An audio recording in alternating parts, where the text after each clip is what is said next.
Rotary na TV. Apoio Tela Flor Uniformes.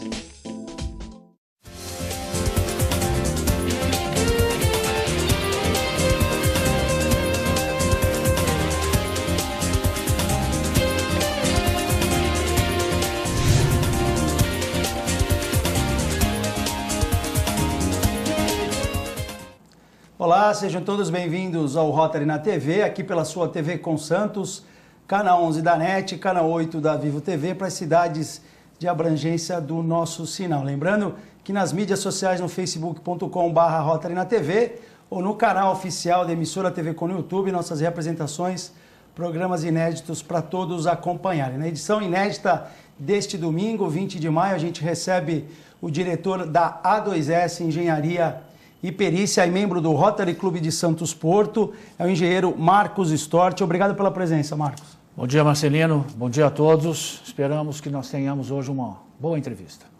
Legal. O Marcos vai falar um pouquinho da sua trajetória rotária e familiar, né? A família sempre presente em Rotary. Atualmente o seu filho André Storti preside o Rotary Clube de Santos Porto e vai falar um pouquinho para a gente de alguns assuntos latentes no nosso dia a dia, no quesito engenharia. Vamos falar de impermeabilização, o papel da água nas edificações, enfim, o papel negativo da água. Vamos falar um pouquinho do incêndio na cidade de São Paulo, do edifício Paz, enfim, do Hilton Paz, né? Enfim, vários assuntos envolvendo a área da engenharia, que é a área profissional do Marcos. A gente vai ter esse bate-papo agradável na edição de hoje. Marcos, sempre a gente costuma perguntar, né? Rotary Clube de Santos Porto, a gente sabe que faz uma alusão ao maior complexo portuário da América Latina, enfim, esse é o sentido do nome do clube, né? Mas por que você foi parar em Rotary e, consequentemente, no Porto?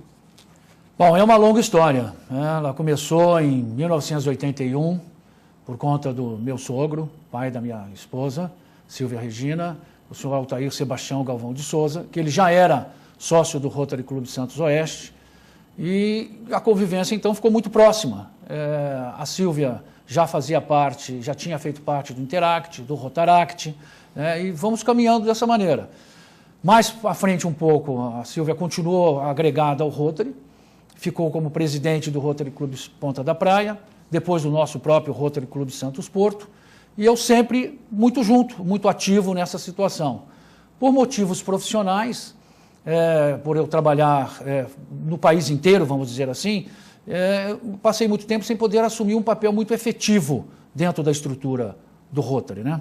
Nos últimos, digamos, 5 anos, eu tive um pouco mais de folga, vamos dizer assim, na minha agenda de trabalho, e aí eu consigo fazer uma presença um pouco mais ativa dentro das estruturas do Rotary. Mas nós já estamos falando de 37 anos de convivência em Rotary. E, obviamente, uma hora vai chegar, a gente costuma que o marido acaba levando a esposa para a Rotary, né? E você, na verdade, teve uma influência do sogro, uma influência da própria Silva, né? E hoje, como é que é ter o Andrei num cargo de liderança? Está quase acabando a gestão, né? O Andrei está agendado para vir no programa também, mas essa coisa das gerações, né? O seu sogro, agora o Andrei, a própria Silva, quem sabe mais para frente a filha também, né? A gente sabe que ela é médica, né? Agenda conturbadíssima, enfim. Fala um pouquinho do papel do Andrei que ele tem desempenhado. Olha, é muito importante essa situação, porque nós ouvimos muito em todos os segmentos da sociedade que é necessário renovar. A gente ouve muito falar, né? Eu fui para a prática. Na realidade, o Andrei é a terceira geração da família em continuidade de participação em Rotary. E isso é muito importante, porque nós estamos aliando uma situação de tradição com modernidade.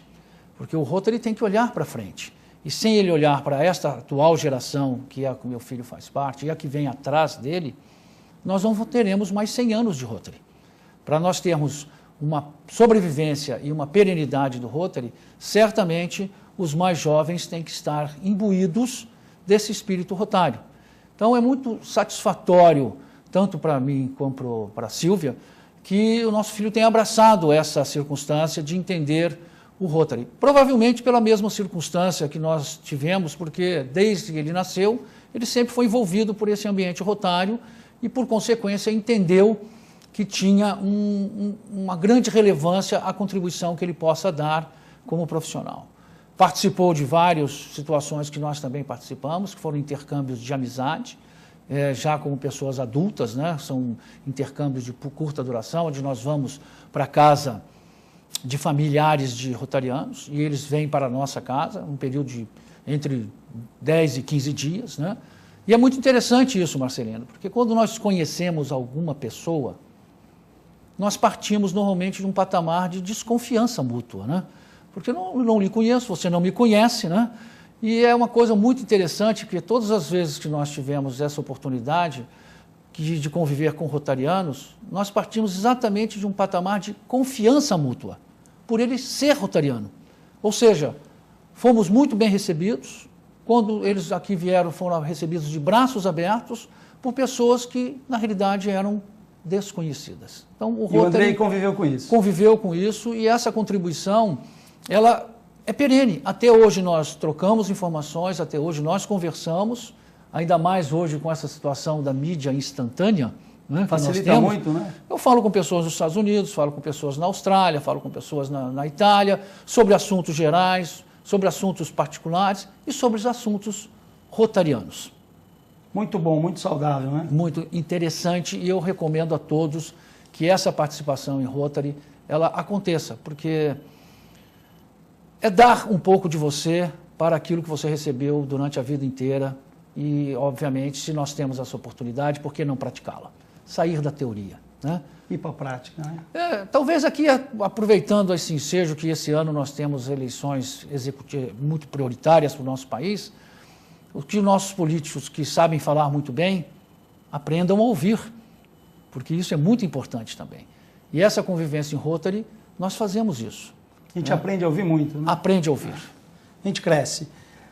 Marcos, falando em continuidade da instituição, né, da perpetuação dela, obviamente os jovens têm um papel importantíssimo nisso. E você na tua gestão, e fiquei sabendo também que para as próximas gestões, ou para a próxima gestão, você continua desempenhando o cargo de oficial de intercâmbio, né? Para quem não conhece o Rotary, a importância do intercâmbio para os nossos jovens via Rotary. Eu tenho para mim, e eu tenho certeza que isso é uma visão estratégica do Rotary. Porque se nós queremos, na situação mais macro possível, evitarmos guerras, o caminho é os jovens se conhecerem. E se eu trago um jovem para cá, de Taiwan, ou do México, como é o caso das duas intercambistas que nós temos hoje, ou do mundo inteiro, e fazemos exatamente o contrário, que convive durante um longo período, que é cerca de um ano, dentro de uma família, ele vai entender a nossa cultura, o que nós comemos, né, como nós dormimos, como nós nos comportamos, e certamente em qualquer circunstância de desgaste, antes de tomar qualquer atitude intempestiva, ele vai conversar. Ele tem uma compreensão de paz mundial, né? Muito mais importante de qualquer outra coisa, nós estamos plantando essa situação de perenidade. Então, esse aspecto de ser oficial de intercâmbio, primeiro dá trabalho, porque nós estamos tratando de jovens, de adolescentes. Vivendo longe, né? Com hormônios a 150%, certo? E longe de casa, tá certo? Obviamente que imbuídos de um espírito de que aqui eles têm que estudar, de que eles têm que entender a cultura do país, aprender a língua deste país e principalmente ser os nossos portadores daquilo que nós queremos fazer para o nosso cotidiano. Lembrando que aqueles clubes que ainda não fazem o intercâmbio, façam, porque muitas das vezes nós teremos fazer projetos e um dos veículos para esse projeto de subsídio global ou de qualquer outra participação passa por você conhecer o seu parceiro internacional. Quer melhor situação como essa, de você ser quem recebe uma pessoa do seu clube, do exterior, e muito bem recebida aqui? Toda vez que você o procurar como clube para uma situação de uma solicitação de uma parceria, não vai ser mais muito bem aceito? Essa é um porta-voz do clube no exterior. Também é um porta-voz do clube. E, Marcos, o Rotary Clube de Santos Porto, nessa gestão 2017-2018, ele está recebendo uma estudante de Taiwan e uma outra do México. Do México. E elas já estão morrendo de saudade que está acabando, né? Olha, todos eles fazem isso, porque a gente observa que eles têm uma interação também com jovens de outros países. Que estão no Brasil em intercâmbio. Que estão no Brasil. Então, vocês observem. Nós temos um grande grupo de jovens que estão aqui, muitos deles pela primeira vez longe da própria família, por um período bastante longo, que tem possibilidade de interagir não só com a nossa cultura, como a cultura de vários outros países, onde vai haver cumplicidade, onde vai haver comprometimento com o objetivo principal, que é fazer isso não de uma forma pesada, é sempre de uma forma muito lúdica, com disciplina, mas com uma forma lúdica. E eu tenho certeza que chega uma determinada hora que todo jovem entende que naquele momento e aquele período que ele está conosco, ele é o país dele. Ele não está só representando ele mesmo. Ele é a família dele, o clube que o mandou e o país dele. Isso certamente deve enchê-los todos de muito orgulho e vontade de fazer isso com muito empenho. Legal, nosso tempo do primeiro bloco acabou, mas rapidamente, nós também temos uma intercambista no exterior, ou duas, né? Nós temos duas intercambistas, uma em Taiwan, a Giovana, é isso? A Giovana, e nós temos, me fugiu o nome agora, uma no México, exatamente, trocando essa circunstância, né, pô? E o México tem uma situação que de vez em quando nós levamos sustos, né? Tem terremoto. Então já tivemos circunstâncias em onde a nossa intercambista passou por este desconforto, mas com muita segurança, não houve nenhum contratempo, não houve nenhuma situação de risco, mas é uma novidade para nós, né? Porque nós ouvimos pela mídia, houve um terremoto. Outra situação é você ter alguém que você conhece, muito próximo, lá, né? E que você tem que haver uma preocupação com relação a isso, né? Legal, pessoal. A gente vai fazer essa paradinha para o segundo bloco e já o Marcos volta para a gente falar dos benefícios, ou melhor, a luta entre fogo e água na questão das edificações, principalmente aquelas mal mantidas, né? A manutenção sempre precária, enfim. O fogo e a água são vilões, a água que é o bem maior desse nosso planeta Terra, enfim, ele tem um papel aí negativo nas edificações, no quesito manutenção. No segundo bloco ele vai falar um pouquinho da questão técnica nessas áreas, pessoal. A gente volta já.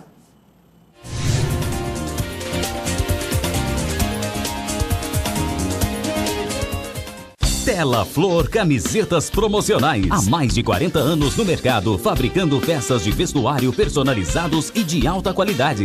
São diversos segmentos como promocional, comercial, serviços, além de toda a linha esportiva, escolar e uniformes para hospitais. A Tela Flor conta com uma grande infraestrutura pronta para lhe atender. Tela Flor Camisetas Promocionais. Rua Campos Melo 43, Vila Nova, Santos, São Paulo. Faça já seu orçamento ou solicite uma visita. O que é Rotary? Somos uma rede de pessoas como você. A primeira rede social. Somos mais de 1 milhão de pessoas vivendo em todos os lugares. Todos os lugares mesmo. Nos reunimos para trocar ideias, fazer contatos e novas amizades. Somos voluntários em nossas e em outras comunidades. Estamos logo ali. Junte-se a nós. Nosso nome é Rotary International. Seja bem-vindo.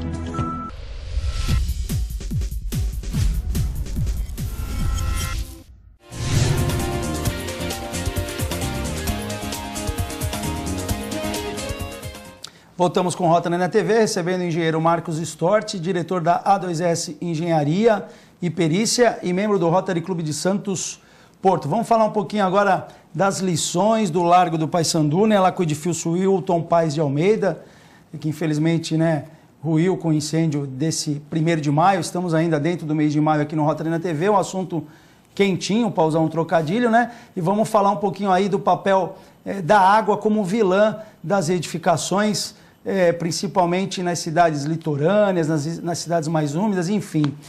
A água, ô Marcos, ela é usada pelos bombeiros para apagar um fogo, né? A água é um bem precioso na Terra, a água doce está acabando, enfim, existem projeções aí que será o caos na Terra em breve pela escassez de água. Ela é esse bem precioso, mas ao mesmo tempo ela é uma vilã nas edificações. Eu queria que falasse um pouquinho da questão da água do ponto de vista negativo, para a gente entrar depois no finalzinho na questão do incêndio. Ok, muito bem. É uma situação que eu já milito há muitos anos na minha vida, né? É muito importante nós protegermos as estruturas, porque a palavra macro para isso chama-se estanqueidade. A passagem da água, ela não só traz agressão às armaduras de um concreto armado, provocando corrosão nelas e degradação à estrutura, como ela traz desconforto ao usuário deste ambiente. Nós temos hoje um recrudescimento de doenças de base alérgica, porque você tem um ambiente úmido, que é propício à proliferação de fungos e micro-organismos, e obviamente isso vai lhe trazer um agravante quanto a uma situação de alergia. O famoso mofo, Bolor. Exatamente. Você tem situações onde o teu bem, você fica com ele degradado. Quem é que quer, por exemplo, tomar banho junto com o vizinho de cima, sem ser convidado, com água servida? Quem é que quer abrir comum, né? O armário e tá com aquele cheiro de mofo e todas as suas roupas lá dentro? Quem é que quer ter o seu carro estacionado no subsolo, que é abaixo do pavimento térreo de uso comum da edificação, né? Como no seu caso, que deve estar com o modelo já 2019, pintura metálica. E a água pingando em cima? Que não é só água, porque a água passar pelo concreto, ela carrega o que a gente chama de carbonato de cálcio, que é aquele material esbranquiçado. Ela é residual, né? Que é muito básico, e ao ter contato com a tinta do carro, vai queimar aquela tinta todinha. E muitas das vezes você ainda tem que discutir no condomínio quem vai ser o responsável por aquela circunstância. Impede de você usar aquele ambiente para o seu depósito de materiais, para atender o seu público. Ou seja, gerar a estanqueidade é uma importância muito grande para a habitabilidade do ambiente, para as condições de saúde do ambiente. E, obviamente, existem regras para isso, existem normas técnicas para isso. Posso citar algumas delas, macro, que são a NBR 9575, que é o projeto e seleção de impermeabilização, a NBR 9574, que é a execução de impermeabilização, onde isso está muito bem disciplinado, e toda edificação precisa disso. Mais recentemente, em 2013, foi aprovada uma norma chamada NBR 15575, que é de desempenho das edificações. E uma das situações mais críticas é gerar estanqueidade à estrutura.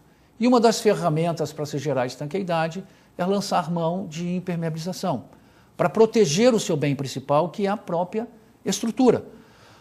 E essa impermeabilização, certamente, vai ter uma vida útil. Né? Quando nós projetamos uma edificação, nós projetamos por uma vida útil mínima, que eu particularmente acho muito pequena, de 50 anos. Ok? E se nós fizermos uma impermeabilização de maneira adequada, ela vai durar um período bastante longo. Nós não podemos nos ater única e exclusivamente a prazos de garantia, que giram aí em cima do Código de Processo Civil em torno de 5 anos, porque se nós formos partir desse princípio, significa que em 50 anos eu vou ter que quebrar aquele lugar e refazer aquela impermeabilização 10 vezes. Pela garantia de fábrica, né? Vamos dizer assim. Pela garantia de que hoje você tem como regra, vamos dizer assim, né? É perfeitamente possível você fazer isso, muito mais durável, desde que você trabalhe essa situação de um projeto de impermeabilização, que é uma das atividades a que eu milito há muitos anos, e que você preveja, por uma questão financeira, porque o custo de uma impermeabilização adequada numa edificação residencial, de um prédio residencial, ele gira em torno de 2%. Então significa, Marcelino, que com 2% de investimento, você está protegendo os outros 98% do seu patrimônio. Ou seja, é muito pouco comparado com o benefício que aquilo possa lhe trazer com relação a isso. Do ponto de vista público, nós temos ainda uma situação muito grave, inclusive na cidade de Santos, ou em todas as cidades que têm marquises. Sistematicamente, nós observamos na mídia a situação de queda de marquises. Se nós olharmos, basicamente é ligado a 2 fatores. A infiltração de água, porque a marquise está lá sem nenhum cuidado, e o mau uso da marquise, né? Porque, lembrando a todos nós que estamos nos assistindo, que a marquise foi um partido de arquitetura desenvolvido para trazer conforto às pessoas, para proteger do sol e da chuva.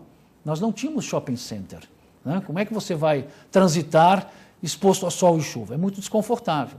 Hoje, o que nós vemos sobre a marquise? Um monte de equipamento de ar-condicionado, lixo, entulho, inservíveis de todas as maneiras. Puxadinhos, né? Sobrecarregando aquela estrutura de maneira inadequada. Não foi projetada para isso. Ela não foi projetada para isso. Você se associa à situação de infiltração e, sistematicamente, a gente está observando situações dessa natureza, que aqui em Santos já trouxe, inclusive, mata gente, né? Vítimas fatais, né? E acontece em todas as cidades. Recentemente nós tivemos uma situação de queda em Brasília, né, que saiu na mídia novamente. Isso se estende a outras obras de arte, voltando à cidade de Brasília, que é uma cidade nova. Ela foi inaugurada em 1960, tá certo? É muito recente. Da queda de um viaduto, de uma parte do viaduto. Normalmente essa situação está ligada à infiltração e às consequências dessa infiltração. Então é muito importante se fazer uma inspeção predial, é muito importante se fazer a manutenção e é muito importante nós entendermos que um prédio onde nós moramos é igual ao nosso corpo humano. Se nós não nos alimentamos direito, se nós temos uma vida desregrada, se nós não praticamos nenhuma atividade física, não cuidamos absolutamente de nada no nosso corpo... Vem uma conta, né? Vem uma conta, que pode inclusive ser... Fatal. E aí nós vemos essa circunstância acontecer com as edificações também. Marcos, as novas edificações, aquelas que as construtoras comercializam, entregam, vendem, enfim, elas já vêm impermeabilizadas? Ou depende da idoneidade da construtora ou do projeto? A exigência é que você garanta a estanqueidade. Tá. Okay? Uma das ferramentas é a impermeabilização. Eu diria que, com o advento dessa norma das obras que estão com projetos após julho de 2013, que vamos dizer, são as edificações que agora estão sendo executadas, elas têm que cumprir com esse requisito e você tem que comprovar esse requisito. Esta é uma ferramenta muito importante para todo usuário, porque abre um leque para uma série de outras exigências do ponto de vista do usuário, do desempenho da edificação. Porque eu, como leigo, não posso entender de engenharia. É muito mais importante eu entender daquilo que eu estou comprando. Eu quero um ambiente seguro, eu quero um ambiente estanque, eu quero um ambiente que me dê garantias de que eu vou ter o retorno do meu investimento durante esses mesmos 50 anos, né? E a impermeabilização é uma dessas atividades, sim, que deve haver uma preocupação. Se nós olharmos, é uma das principais reclamações que nós temos hoje em prédios recentemente entregues. Prédios novos. Tanto os prédios, os mais simples possíveis, dentro do projeto Minha Casa Minha Vida, que você vê que toda vez que há uma entrega, quase que ato contínuo, você vai ver aquela mesma empresa de jornalismo voltando lá para ver e coletar reclamações de usuários. E todo mundo que habita em prédios durante muitos anos sabe que essa é uma das principais reclamações do ponto de vista de desconforto que gera. Então, cuidar disso preventivamente é muito importante. Legal. Vamos falar um pouquinho do incêndio agora, antes que o nosso tempo acabe, Marcos. O edifício Wilton Paes de Almeida, né?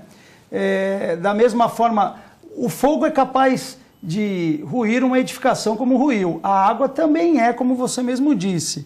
Ali naquele caso foi a alta temperatura e o fato do elevador não estar operando serviu como uma chaminé para aquecer, de repente, a parte de cima, já que o fogo começou no 5º andar e aquela estrutura onde está o fosso do elevador entrou em colapso e aí sim o prédio ruiu. Essa é uma das alternativas ou não? É muito importante ressalvar que nós temos que ter cuidado nessas observações hoje, porque nós não temos como avaliar essa tecnicamente, situação. Né? Até porque o prédio não existe mais, né? O que há é uma somatória de probabilidades. Uma delas é uma circunstância muito óbvia, porque é o mau uso. Toda vez que nós projetamos uma edificação, e vale aqui lembrar que o fogo é democrático, ele não importa se você está ocupando legal ou ilegalmente aquela edificação. Não faz diferença, tá? A diferença é que quando você tem um prédio ocupado legalmente, você tem ferramentas, recursos e treinamento para dar combate a um eventual incêndio. No caso de uma ocupação ilegal, o que nós tínhamos? Instalações elétricas inadequadas.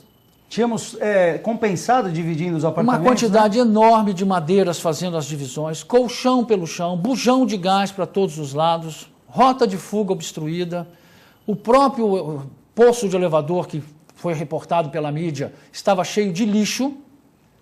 E certamente nós observamos que hoje nos prédios nós temos áreas que são confinadas. A caixa de escadas, e que muitas vezes contempla o aspecto do próprio elevador, ela é isolada com portas corta-fogo. Esta situação de termos o poço de elevador vazio criou uma chaminé onde você tem uma progressão vertical das chamas e do calor que incrementou aquela situação.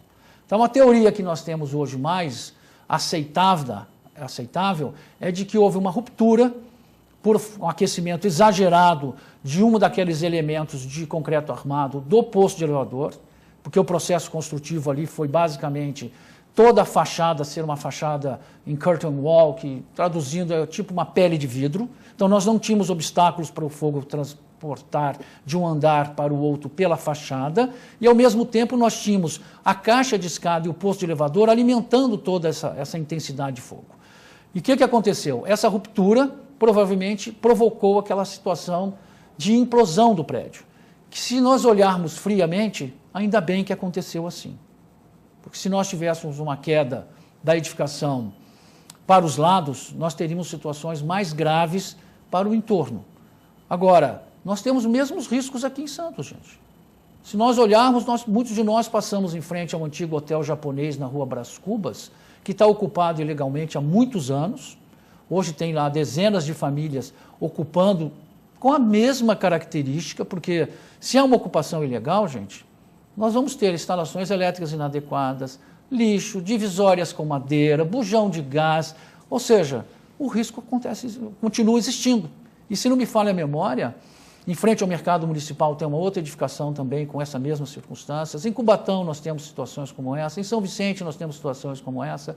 Ou seja, isso não está longe de nós, isso está muito próximo de nós. Agora, é um papel fundamental que se tome ações efetivas, que, como você disse no início, Marcelino, que seja a lição do prédio do Largo do Paissandu, que sirva para todos nós. Eu tenho certeza que na área de engenharia nós vamos usar isso como referência, de como fazer melhor uma edificação do ponto de vista de ela suportar melhor uma situação acidental como essa de incêndio, ok? Mas lembre-se, uma ocupação ilegal, ela deve ser prevenida, não deixar ocupar, porque aqui cabe até um desafio. Como será que nós, como cidadãos, ou a mídia se comportaria se há um ano atrás esta mesma situação do mesmo prédio fosse diferente, que a prefeitura fosse lá e obrigasse todos a sair de lá? Será que nós nos posicionaríamos de maneira diferente? Não está justo você criminalizar a vítima, mas é obrigação nossa como cidadão que ele não se transforme em vítima. Então, quando nós temos uma ocupação ilegal, isso é reflexo de uma ausência de uma política habitacional correta, né? De uma situação negligente, né? E todas as vezes que existe ausência do Estado, nós temos uma ocupação por alguém que, obviamente, pode usar aquilo para fins até criminosos, né? Nós descobrimos a máfia de locação e, obviamente, esse assunto é muito mais extenso do que nós podemos ter o tempo hoje para isso. Mas eu concluo da seguinte maneira: é importante prevenir. E para prevenir, por favor, sempre cuide da sua edificação como você cuida do seu próprio corpo. Legal, o nosso corpo transformado em concreto armado, né? Enfim, a edificação sempre muito importante ser mantida no dia a dia, né, gente? Como uma invasão não tem esse olho que acabe observando isso no dia a dia, você que mora em prédio, em condomínio, enfim, cabe a você observar isso cotidianamente. Marcos, nosso tempo acabou, você tem a nossa flâmula, né? É isso? Temos sim, eu quero lhe fazer te pedir a gentileza de colocar o nosso Rotary Clube Santos Porto para essa circunstância de lhe poder transmitir essa situação, que fique como uma recordação para esse nosso encontro. Rotary Clube de Santos Porto, distrito 4.420, fundado em 24/6 de 1992. A gente é um clube 100% Paul Harris, é um clube muito ativo em todas essas situações de intercâmbio, muito enganjado em vários projetos que visam dar de si antes de pensar em si,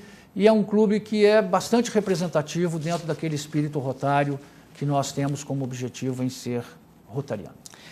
Legal, pessoal. Com essa mensagem do engenheiro Marcos Stort, a gente finaliza a edição desta semana do Rotary na TV, deixando sempre o lembrete aí que todos que queiram visitar o Rotary Clube de Santos Porto, as reuniões, os horários estão na sua tela, e a mensagem dele é mais importante do que nunca no âmbito profissional. A gente agradece a presença do Marcos. Cuidem da sua edificação, do seu condomínio, como cuidamos do nosso próprio corpo. Enfim, água e fogo, não há que brincar com eles. Enfim, a água é um bem precioso, mas também é maléfico nas nossas edificações no quesito infiltrações. A gente termina aqui o Rotary na TV dessa semana. Voltamos na semana que vem. Um forte abraço, pessoal. Fiquem com Deus.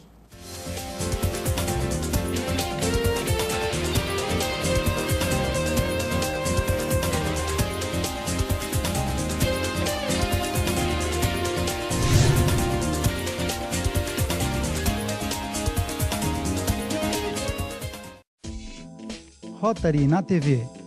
Apoio Tela Flor Uniformes.